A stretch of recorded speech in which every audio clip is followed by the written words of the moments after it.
you. Thank you, Dr. Smith. It was really nice. Thank you all.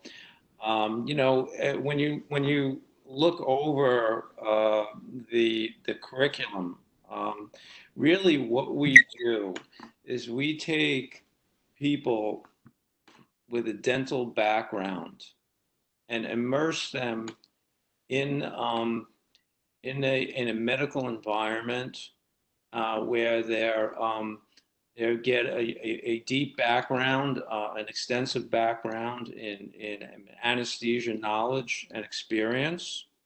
And then when they get that broad base, we narrow the focus to those offsite rotations. And again, to get the residents. So now they're in these dental environment, especially the mobile dental environment. And it's not just the anesthesia experience, but they also get knowledge and acquiring equipment and acquiring drugs. And even I think in some cases, some of the third year residents towards the end of their year, they may have already acquired an anesthesia setup. And I think Dr. Reed was telling me he was going out with one of the third year residents, and he was going to be utilizing the anesthesia machine that he bought. So he's going to be ready to go when he graduates. So it's a tremendous amount of work and dedication, and what I see is that the residents all work together and they all support each other, and that is that aspect of the resident culture is extremely important to the success of the program. And so thank you again for attending this, and we are open now for your questions. Yeah, so you can go ahead and either, type in just like we have here, or also you can raise your hand. So we have a question from Dr. Edmondson. She says, she's wondering how frequent call is. I'm a Navy critical care nurse, so I am used to ever-changing schedules, but would like to know what it will be like during this time. So I can answer that because as the chief resident to be, we make these schedules, which is nice because we understand it very intimately.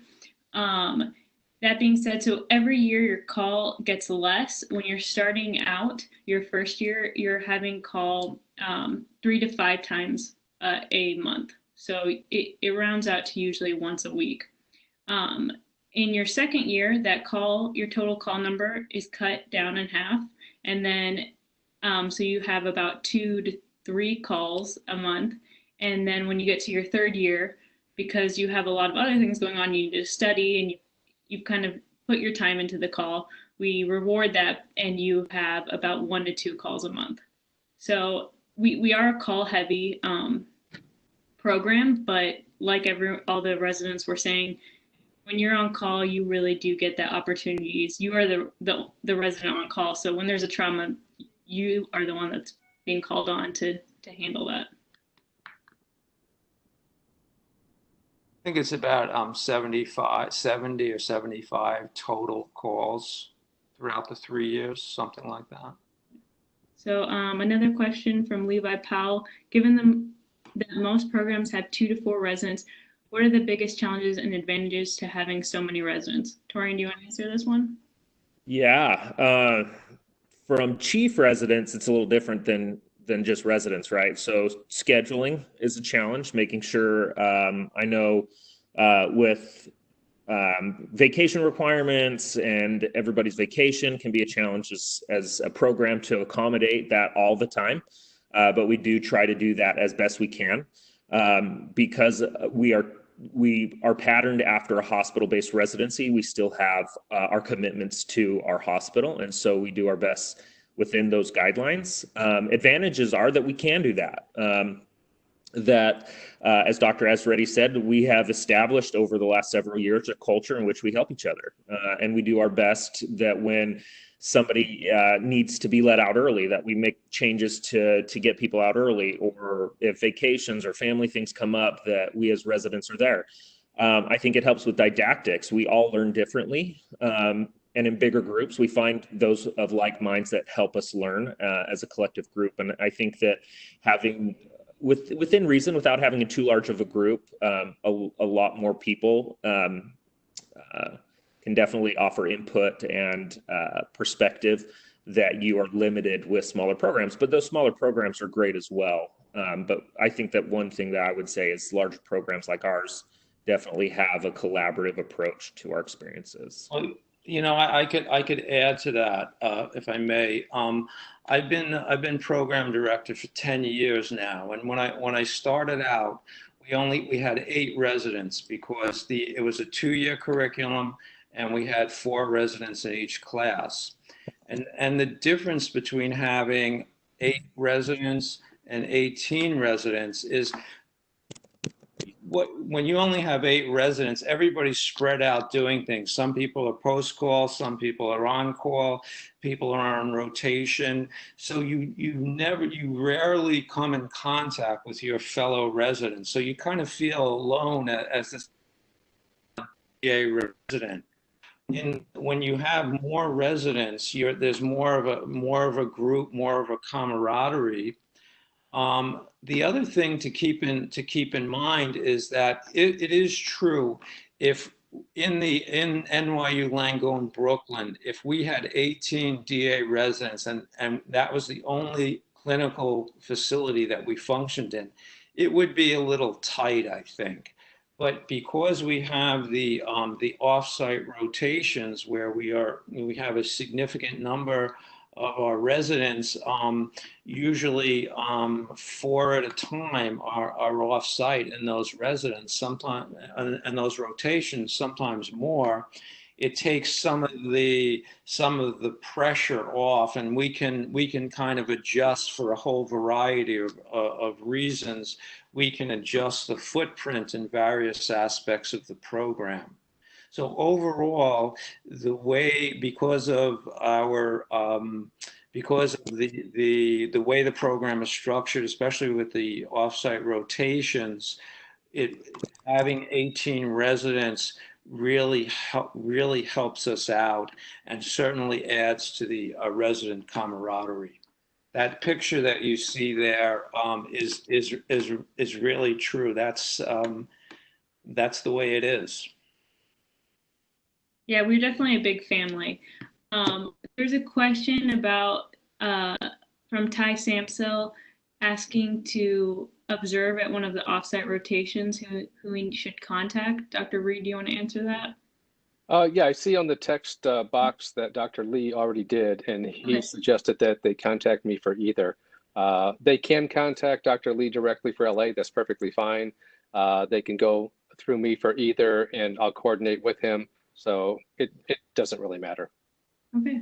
I think a follow-up question would be for that, like how long is a good time? I mean, anytime. Right now, anytime, if you have a day, a half a day, a week, don't hesitate to reach out to those resources to get that experience. And then we have a question from Lance Harrison. He says, with 18 DA residents total, plus medical and possible CRNA students, how do you ensure everyone gets their choices of cases? Anthony, you want to answer this one? Sure. So our schedule on a daily basis is preset the night before. So we will receive an email, and in that email is your assignment. And with 30 plus medical anesthesiologists, in addition to our dental anesthesiologists, every day kind of presents a new gamut of cases, much to your point, Lance. And every day is going to have a different setup. So like Dr. Lenz mentioned, one day you might be in endoscopy doing colonoscopies. The next day you might be doing robotic hysterectomies. So it's kind of a broad array of cases. And everybody does get exposure to different things. Now, that being said, when you start out, are you going to be in a craniectomy July 1st? Probably not. But as you build up your skill set and you get exposure to how anesthesia is performed in the hospital, you'll definitely have access to those cases. Actually, yesterday, Dr. Lenz and I were looking at the schedule and noticed there were 3 operating rooms running today. One had ENT cases, another one had plastic surgery going, and then a third room had special needs dental cases. And we approached one of our medical attendings and had expressed interest in seeing these ENT cases, as that's kind of in our wheelhouse. And it sounds like Dr. Lenz was able to be involved in those cases. So it's a matter of kind of speaking up and being involved in those cases. But that aside, you definitely have more than enough cases, especially from a requirement standpoint and definitely from a self-interest point. All right, and then we have a question from Sunny Chowdhury.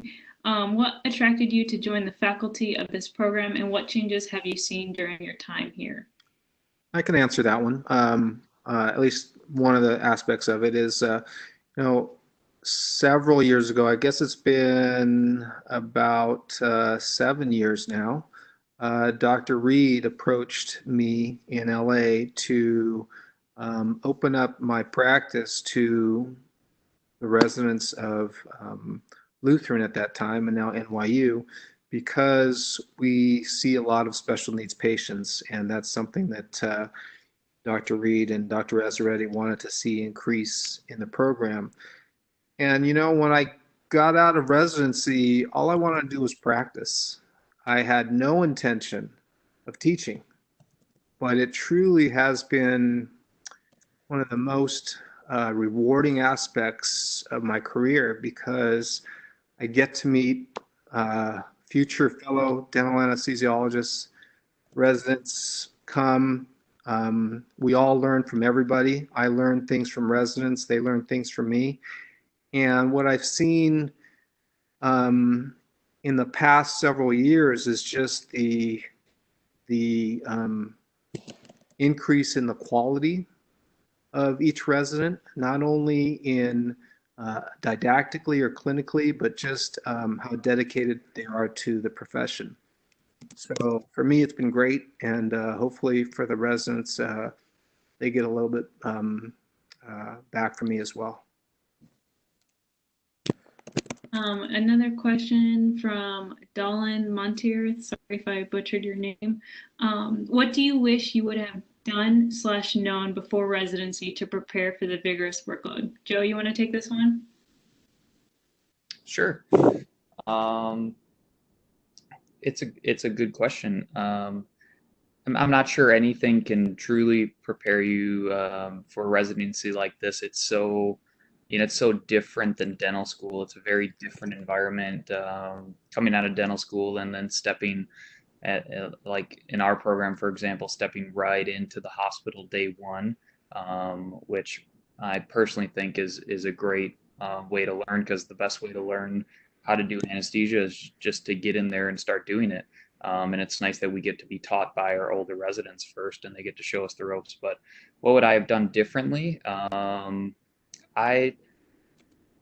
I personally I did some before residency. I did some studying, just some various anesthesia resources. I think one of the best things that you can do to help prepare yourself is to go on externships. And the irony of that is we're having a virtual externship right now, but hopefully one day when things open up, I think the more externing you do before residency, it helps to give you an idea of what life is actually like as a resident. You get to meet the residents, talk to the residents, see the cases that they do. It's nice that in our instance, you can go out to Arizona and or Los Angeles, and you could extern there and see the clinics and get to talk to the residents and see it firsthand. And I think that paints a really good picture for you of what life is going to be like as a resident. So my recommendation would be to utilize time doing externships as much as possible. I'd like to address Lance Harrison's question about research. I think there's a common, so I did clinical research in my undergrad, and I think a lot of you do have backgrounds in strong research, and it's different than what you will have experienced during your undergrad. You don't have dedicated time to go into a lab and approach the topic of your choice with kind of support. We used to have a department that really worked closely with us. When NYU merged our hospital into their program, that department was spread far and wide, and so we don't have access to that a lot. But in particular, we do have opportunities to present on a topic by invite during the annual conferences, and as I mentioned in my chat message to you, that we also do spend, each of us get an opportunity second and third year to pick a topic of our choice, particularly focused on our research, in which we do a journal club in front of everybody. So there's lots of opportunities to comprise information that you're interested in and present it in either a group or a conference setting. And people have published in the past, so Correct. there is that opportunity if you're really interested about a certain topic. We have a hand up from Veronica Edmondson. Anthony, you want to go ahead and? Okay, go ahead, Veronica. Hi, yeah, my question, sorry. My question was regarding COVID-19. So I was actually deployed during that time. So I was in New York for 2 months during that time. And how do you think it's going to affect like the new cycle of residents?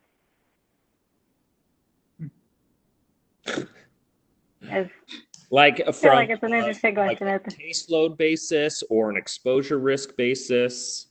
I'm not really afraid of exposure at this point. I mean, I've been exposed plenty of times. But no, more from like a caseload base and how exactly it's going to affect education for future residents.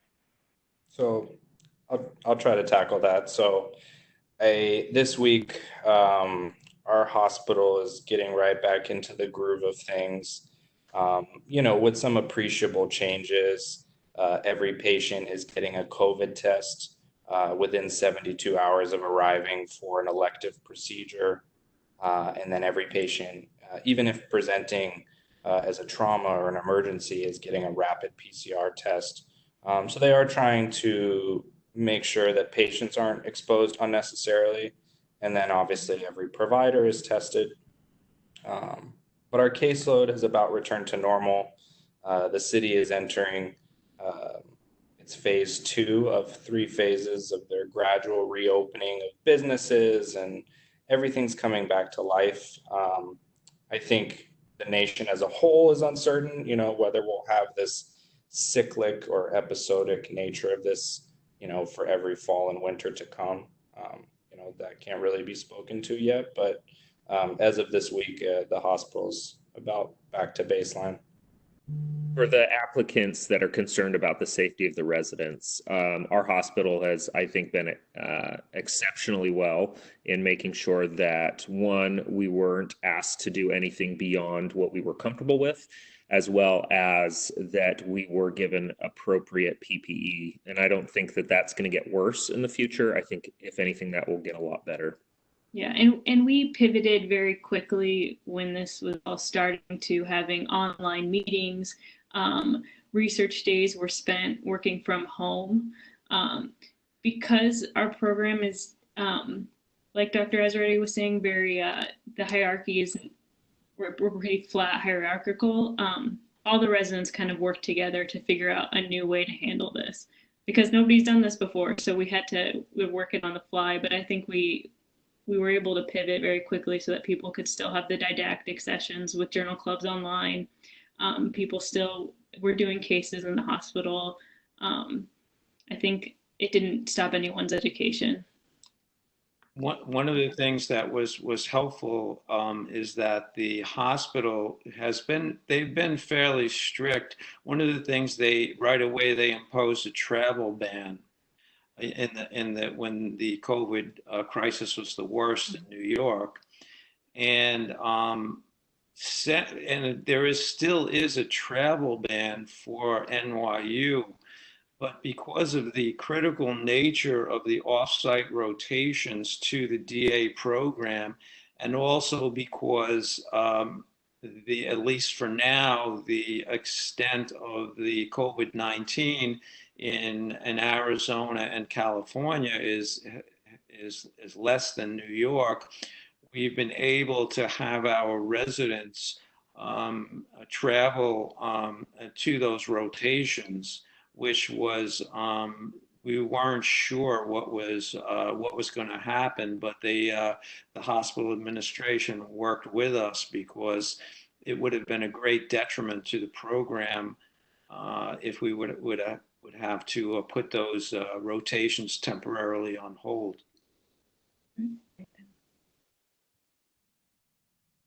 So, Go ahead. sorry, I have another question. So, do you know how this will affect like interview cycles per se? It's looking like I really would like to have in-person interviews, but it's looking more and more like we're going to have virtual interviews. That's not been absolutely decided yet, but it looks like that's the direction it's going. Okay. Thank you. And yeah, that was the same question from Kira Douglas. Will in-person interviews still be available this year? I certainly hope they will be, because I think it's, when you get down to it, practicing dental anesthesiology, taking care of patients. It's an in-person activity, and the function of the residency program and the interaction between the residents and the attendings and the hospital, it's all about human interaction. And one of the things that's really, really important, in my view, of the interview process is to get a sense of the person, their ability to put themselves in new situations, their work ethic, their camaraderie, their openness to cooperation, all of these things. I feel that you get some insight into that with a face-to-face meeting, but may not have that this year. Along those lines too, that's a great opportunity for you if you can travel to either LA or Arizona. It doesn't take the place of an face-to-face interview, but at least you get to meet us, we get to meet you. If we do end up doing this remotely, I think that a connection would be nice. So if you're able to come to Arizona or California, let us know, and we are more than happy to have you. Yes, that's a very good point.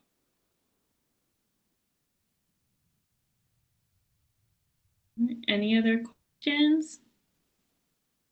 All right. From Shivala Govani, we have, what areas geographically have recently graduated residents gone to work at? Are most graduates in the mobile practice? Dr. Reed, do you want to take this one? Yeah, I think the vast majority are doing mobile anesthesia. I'd have to say well over 90%, probably 95. We've got a couple of people working in surgery centers, and we've got, I think, just one, maybe two, working in hospital ORs. So the majority of what our graduates do is mobile anesthesia. They go literally all over the country. I know, let's see, some stay in Arizona, some stay in California. They've gone up to Washington, Oregon. Texas. What's that? Texas, Alaska, Colorado, Mississippi. They stayed on the East Coast. They've gone to New York, New Jersey, Virginia, North Carolina, South Carolina. And I think Eric said he's going to Chicago. So they go all over the place. If Dr. Azretti, Dr. Lee, or Dr. Reed, Shivali, welcome. I remember you from your externship. If you gentlemen can speak to if there are academic opportunities for graduates, I know that not everybody wants to go right into mobile, that if there are opportunities to join programs as faculty, is there a trend of opportunities coming available, or are we still pretty limited? Well, I have Dr. Sunil Patel with me now as an associate. He's a recent grad from the NYU program. He joined faculty at USC, works with Dr. Tom at the dental school in the OR there. So there is opportunity. That's my input for Dr. Patel. But Dr. Tom is always looking for people at USC, so I'm sure that opportunity will exist in the future as well. And if I may, there are opportunities at NYU. We have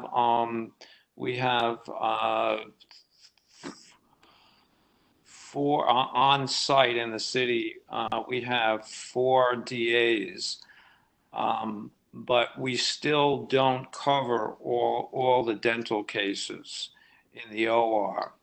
And certainly there's opportunity there just from the standpoint of it helps out the schedule in the anesthesia department when we cover more of those cases.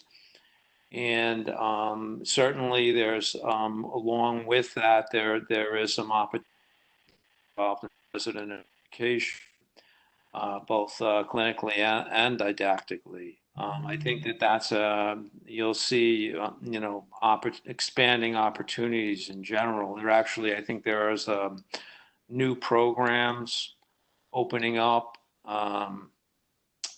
Chicago is the most recent one, I believe. So I think that, I really believe this is kind of a golden age for dental anesthesiology. We have a question from Caleb Robeson. For those with significant others and or family, are they allowed to move as well to resident housing at offsite locations? Dr. Smith, you want to take this one? Yeah, I have a family. A 4-year-old little girl. Dr. Charles Lee, who's also in our group, has just welcomed his second child. For LA is a 2-bedroom, 2-bathroom apartment. It's only a 2-month stay, so keep that in mind. Relocating a family for a short period of time can be a challenge for some, but it does accommodate some guests. LA is a little bit of a different situation because we do have 3 residents that are habitating the apartment, which is a 3-bedroom, 3-bathroom apartment. It does not accommodate for family or significant others to stay. However, the rental market in Arizona is such that short-term leases are available. Dr. Yancey would go into a diatribe about how the baseball does an off-season thing, and there is a way for families to sublet their apartments in New York and then relocate them for Arizona during those times. It does take a little bit of extra legwork, but it is doable. We have a question from Ana Zapata Caceres. If you do not do a GPR, can you still practice as a dental anesthesiologist in New York? So, Yes. Yes. Yeah, we all are if he very was here. excited about this because it just changed. Now that we're a recognized specialty, dental anesthesiology is seen as a pathway towards licensure in New York City, in New York State. And that was effective April? It was recent. Maybe April. Yeah, it was very recent. Yeah, that was really really excellent. Yeah. We got a lot of people here. Don't be shy. Also, you guys can reach out to us afterwards. You'll get a contact list. This is odd times with COVID and no traveling, so reach out with your questions. We're here. We're willing to help. We've all been in your guys' shoes. The biggest hurdle for a lot is definitely coming to Brooklyn, right? Because you can't. So coming to, I spent the morning with Dr. Reed, and all of the attendings here in Arizona are ready for people to come and visit. We had 2 externs this last week that spent a good portion of the week with us, and it went great. We were able to do open airway. We were able to do fast pace, high caseload mobile dentistry and oral surgeries office. We were able to go out to the Apache Reservation. Truly, truly, truly, if you have a day or any time, please come to Arizona, meet our attendings, meet the residents, and that will give you the experience that you are being shortchanged by all of this. Yeah, certainly either of the offsite rotations, LA, Arizona, or if you can't get to New York, and especially with the COVID restrictions, you can glean a lot about the program and about important aspects of the program by spending some time in those environments. It's really true. If you had to distill down the essence of the program, it's establishing the foundational anesthesia knowledge and experience in the main site, in the main OR at Brooklyn, and then piggybacking on that, using that foundation for a focus on mobile anesthesia, office-based anesthesia for dentistry on those off-site rotations. Dr. Reed, if you could give a plug about getting our applicants to submit their, I know there's a deadline and a lot of us try to push that deadline, but plug in about getting the applications in so we have some extra time to really get to know those who want to apply to our program. Yeah, that's always beneficial. We've got in the mid-50s for applicants right now that have started applications, and I think we only had 9 that have completed them. So if you could get those in earlier rather than later, be to everyone's benefit.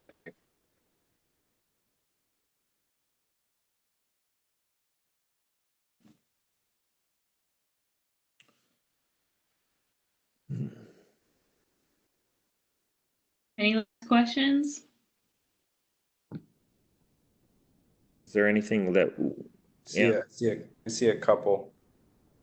Oh, maybe I'm not refreshing. You want to read them, Dr. Ross?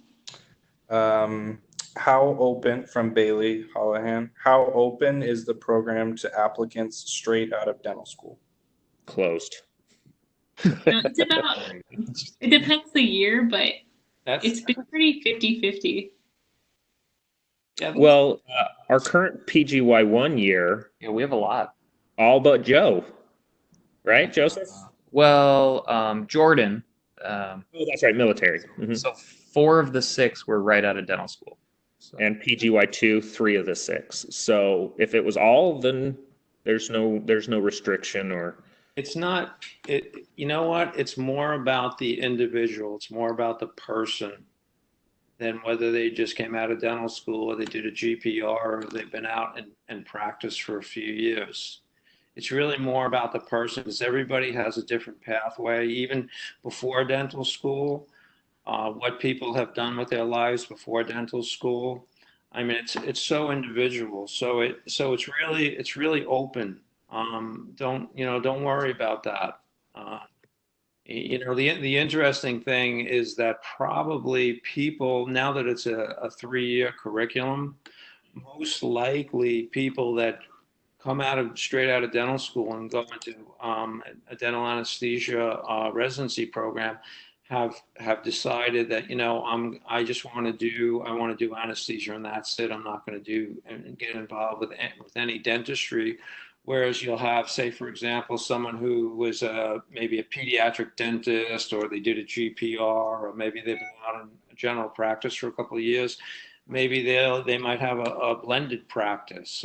But it's part of what's really nice about a dental profession is that you can practice in some, how it suits you, just if you get the proper training. So it's really dependent on the individual.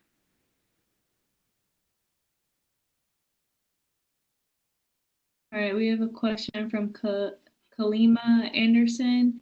What makes an applicant competitive? Dr. Azar, do you want to answer that?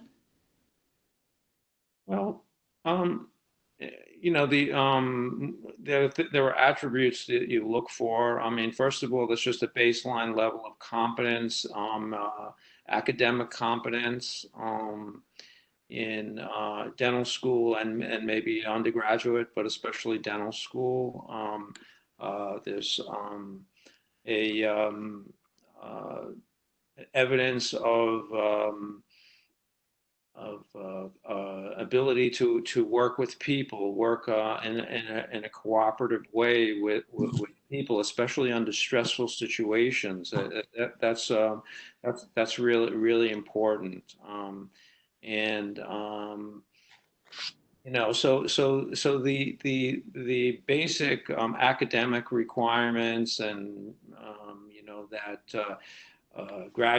you're a graduate of a dental school, you're going through dental school, or you're in a GPR or something like that. Those kind of things get you in the door, get you the interview, but those and that's important, but the qualities of being able to work in a tight-knit group under stressful situations, that's really important.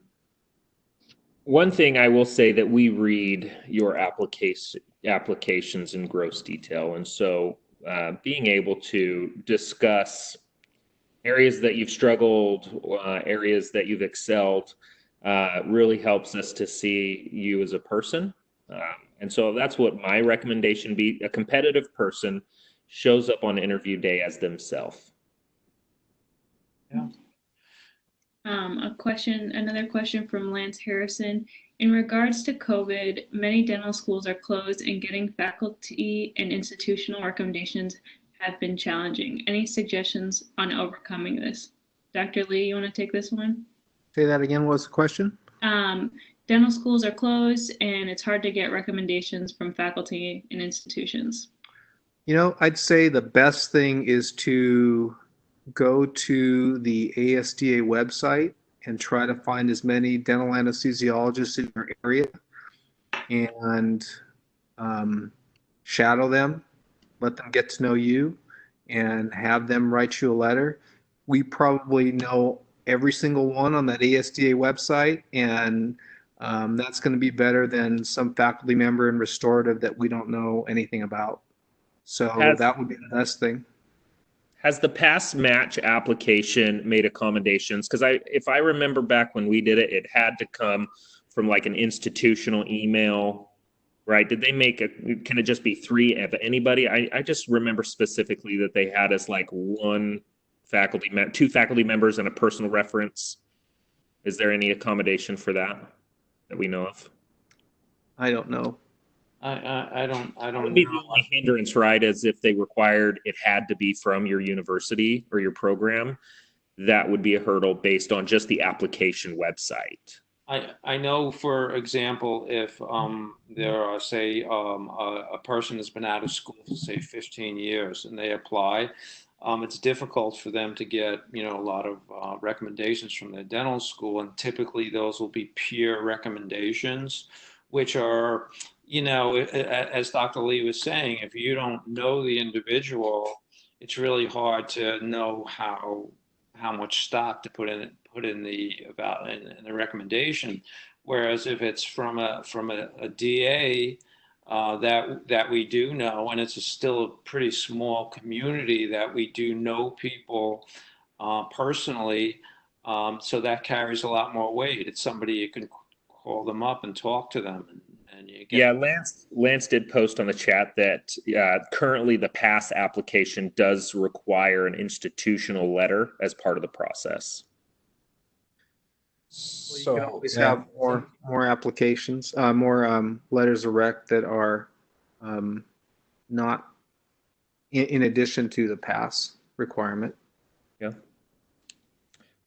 Or get in touch with your institution early. Don't wait, I think would be another recommendation. But as Dr. Lee said, find one in your area, because we likely know them, and shadow them. It's a great opportunity.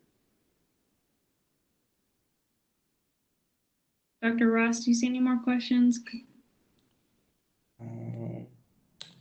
Lucia Santos, are there any current or past Canadian residents?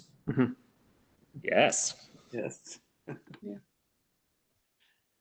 I think one of our incoming PGY1s is a Canadian. Well, he's just went to a Canadian dental school. He's from the U.S. Okay. But Brett, Dr. Harris. No, not Dr. Kunal Patel. Oh yeah, he's from Toronto. That's right. Oh, you're right. Yeah. There we go. Right. Thinking of Dr. Mark Bungard is in Canada too. I think James Lipon is back in Canada, and they both came from Canada too, I think. Yeah.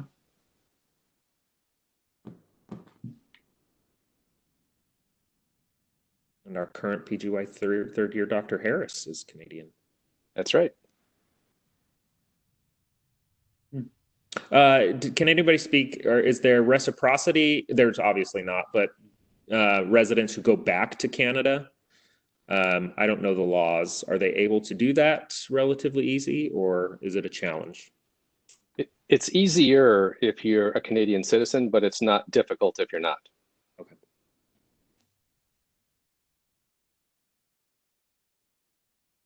Dr. Ross, any other ones? That's all I can see on my end. If anyone typed anything that we are not seeing, just go ahead and raise your hand so that we can see you.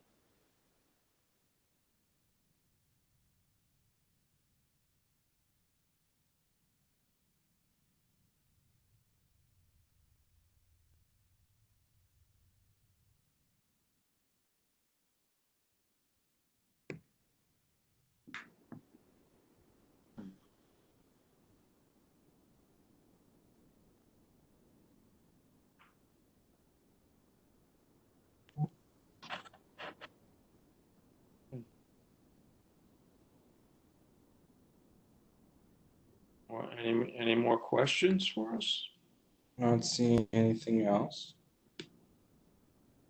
Thank you for the congrats on the specialty status from Dr. Yeah, that's.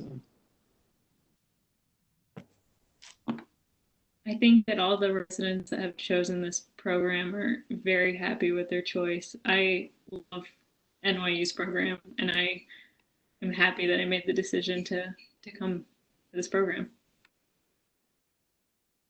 I would echo that and say that I know, now is a difficult time as an applicant.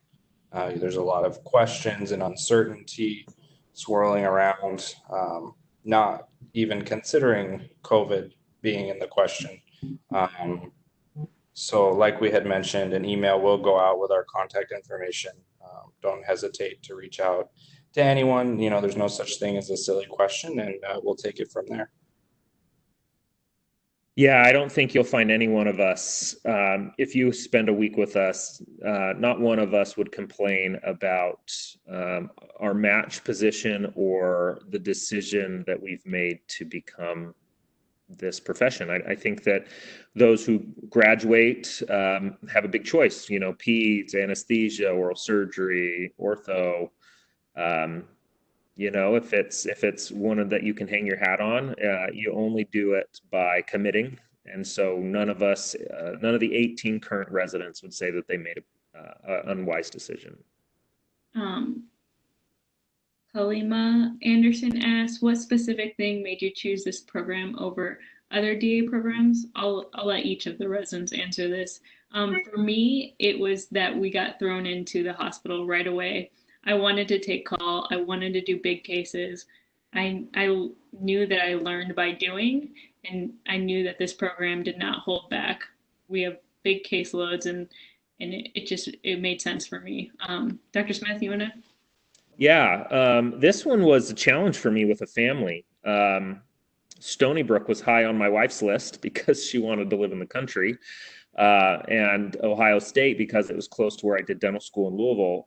But for me, what trumped it for me was the residents. The current chiefs at the time, Dr. Russ Yancey, who's practicing in Colorado, and Daniel Culpepper, who's practicing here in Arizona, were fantastic. They were great at not holding back and informing us what we were to expect, but also showing us how much they loved what they were doing and where they were doing it. And for me, the harder decision was to talk my wife into ranking NYU high on our list. And I'm grateful that we matched with NYU. But we picked, oftentimes, I mean, it picks us or we pick it. And I think what for NYU for me was the residents, for sure, hands down. They were the happiest, they were the busiest, they were the most excited about what they were doing. Dr. Lenz? Yeah. For me, it was some various factors. I did not come right out of school. I practiced as a general dentist. I was out of school for 5 years before I went to residency, and so I feel like I appreciated some of the the side of it outside of dental school, being in the real world as a dentist. And one of the things that the biggest thing that drew me to this program was the offsite rotation, the mobile anesthesia experience, combined with the really excellent hospital experience we get. I like how this program was structured in that you're put into the OR right away your first year. You do tons of cases. I mean, our numbers are, we do, way more than enough cases. We just in my first year, I'm amazed by how much I learned in just my first year.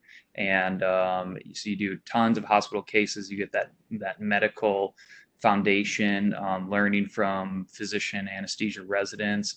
And then what really sold me on the program and why I chose this program was then on top of that foundation, you get to go and do 8 months of that real world mobile anesthesia experience, because at the end of the day, that's what most dental anesthesiologists end up doing when they're out in practice. And so I just appreciated the fact that, if I'm going to go to a 3-year training program, I want to get as much of that type of real world training as possible. And so it was just the combination of all of that in this program. And that's what I really liked about it, and why I ended up choosing to go here. And I don't regret it at all. It's one of the best things I've ever done. I absolutely love doing anesthesia. So. Dr. Russ? I would agree with Dr. Lenz. I think this is one of the best decisions I've made. Just to echo what was said earlier, I think that immersing yourselves in these opportunities that Dr. Lee and Dr. Reed have presented, should your schedule allow, I think that even if it's just for a day or 2 days, to go to Arizona, to go to Los Angeles, to wake up early, to rent a car and drive to these locations alongside the residents and the attendings and see what a day in the life is like. I had the privilege of doing that both at Solis and in Arizona, and I think that that's really what sold me, not just to dental anesthesia, but particularly our program and the strong mobile component that it has. And I'm excited, to be going into second year and having those opportunities again to go back there.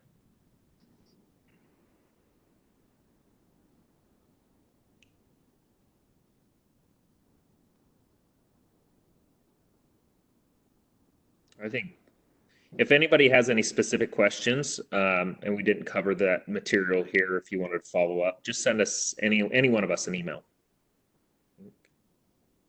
Any time, just an email, even a call. I see one question. I think maybe Beauregard Story sent it to just me. Hey, Story, Dr. Story. It's addressed to Dr. Azzaretti. This appears to be the golden age of dental anesthesia. Would there be any talks in the future of increasing the resident count at various programs or future residencies opening? I'm saying, what was the second, but would there be talk Of either increasing the count of residents at existing programs or future residencies opening up? I see we have the Chicago program. The Chicago program is opening up in Chicago, and I think that what I foresee happening is that in dental there is what's called latent demand. Latent demand is like before there were iPhones, you didn't know that you needed an iPhone. But now you're not going to go anywhere without your smartphone. And dental anesthesiology is kind of like that. Is that when you you have, there's so many things that have happened. I've been in this field for maybe 30, 35 years, and there is a confluence of factors. There is the ability to provide really reliable office-based anesthesia that didn't exist 30, 35 years ago, with you have the monitoring, the drug delivery devices, the drugs. I mean, it's not just in dentistry, but throughout the medical field, surgical procedures are moving out of the hospital if they can be done. I mean, of course, major surgical procedures are always going to be in the hospital. But it used to be that when you have minor surgical procedure, like from most dental cases, and you needed general anesthesia, you would go to the hospital because just to access the anesthesia. But you didn't have to go to if you could get the anesthesia out of the hospital, you didn't have to go to the hospital. And now we have, because of the modern drugs and monitoring technologies, et cetera, you have the ability to provide a very high level of anesthesia in outpatient and office-based surgery center type settings. So I think that you combine that with dental practitioners being exposed to more DAs and realizing the benefit to their practice and the benefit to their patients.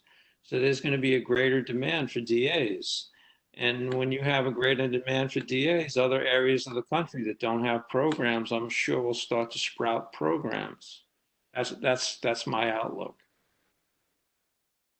There is one other thing I wanted to mention too that I thought of earlier and forgot to say something about, and that is the stability of our program. We started, some of you know that we started as Lutheran Medical Center many years ago, and in the same hospital in Brooklyn, and then we became NYU, I think about 5 years ago. But in 1997, this goes back a while, Lutheran Medical Center sent the first residents out of Brooklyn, and they were AEGD residents that they sent to Tucson, Arizona, where I live. I've been involved with Lutheran Medical Center and now NYU for just over 20 years now. And I know Dr. Azzaretti has been involved longer than I have. So we've been around a long time. We're not going anywhere. I think it's a really stable program. Yeah, that's true. It's been like 25 years when they were starting the pediatric dentistry programs. Dr. Siegelman and I came as DAs to work with the peds dental residents. That's right. And then also in Arizona, starting July 13th, we will be the operating room requirement for our pediatric dental residents in Phoenix. So instead of the peds dental residents in Phoenix going into the OR and standing there and not doing anything, they're going to be rotating with us in Arizona, getting their anesthesia experience. And that will give you, as a dentist anesthesiologist resident, teaching experience for the pediatric dentist as well. And I think teaching is where you really learn what you're doing.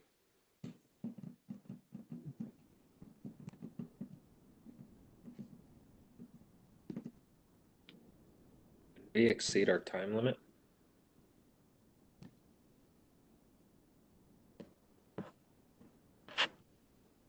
Really? Are we still live? I think that's all the questions. Well, did everybody get the email saying thanks for coming? Yeah. I think Anthony, you needed to give us an extra 30 minutes. So it just ended? I don't know. No, everybody's still here. Okay. Good. Okay. Oh, there we go. Okay, I can still hear you. Someone says they can still hear us. So.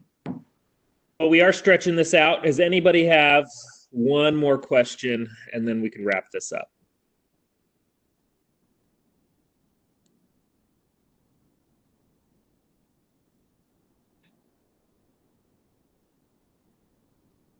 We're going to turn this over to you. No Ben. pressure. Make it a good one. Can you see anybody typing, Anthony? I don't. Mine's not refreshing.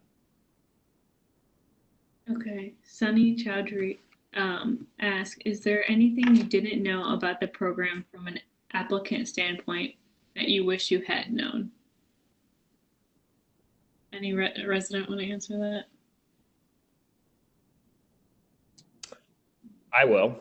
Okay. So I as Dr. Lenz, I practiced for 4 years, and so my work schedule didn't accommodate a full week of to come out and shadow.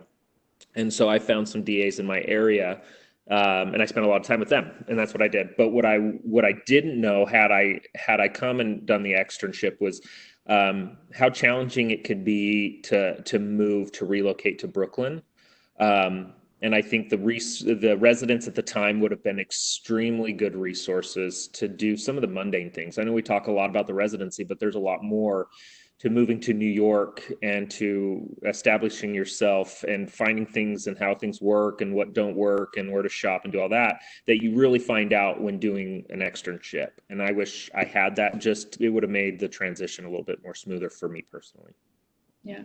And Lance Harrison asked, on that point, is there resident housing at NYU or nearby housing with special rates for residents? And there is not. Isn't there though? Isn't there one? But it's got like a huge waiting list. Yeah. No residents that I know have done that option. Most of the housing is in the city. And it's not really, it wouldn't be the most convenient to our hospital's location. That being said, the surrounding area has plenty of housing, and many of the property managers are used to renting to medical students, residents, what have you. So, and it's safe. It's a safe area. There's a lot of really nice communities there that offer affordable housing for single people and those with families. And transportation means New York City. There's a subway going everywhere. So. Yeah, and you have 18 people to talk to about this, right? Because Yes. we're such a big program. Everyone's done something differently. That's the nice part about it. And that was my point, is I didn't have that, and it was a challenge. Yeah. The one thing I guess I didn't know from an applicant standpoint, and I think this is impossible to know until you're actually in a program, is just how hard it's going to be, how different it's going to be coming from dental school being put into, and this is for any dental anesthesia program. I mean, you're not going to know until you're doing it, but I think that we give the framework for everybody to excel and be great dental anesthesiologists, but you will push yourself and you're going to learn a lot.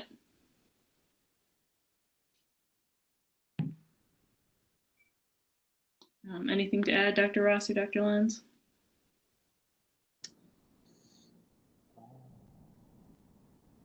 no, I think that you hit the nail on the head with that one. You're going into it with an open mind. With so many attendings, just like there's more than one way to cut a prep or, kind of handle the dental aspect of things, there's more than one way to do anesthesia. So I think if you come into residency willing to work and you have an open mind and, you're interested in the process of lifelong learning, I think this institution or any of the other programs will suit you quite well.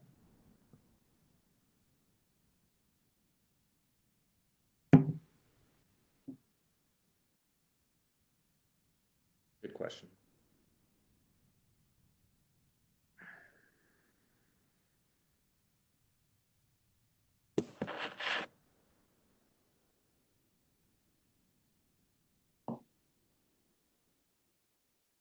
Well, thank you, everyone. Yes, thank you. Thank you for your time. Thank you, everyone. Have a good night. Take care now.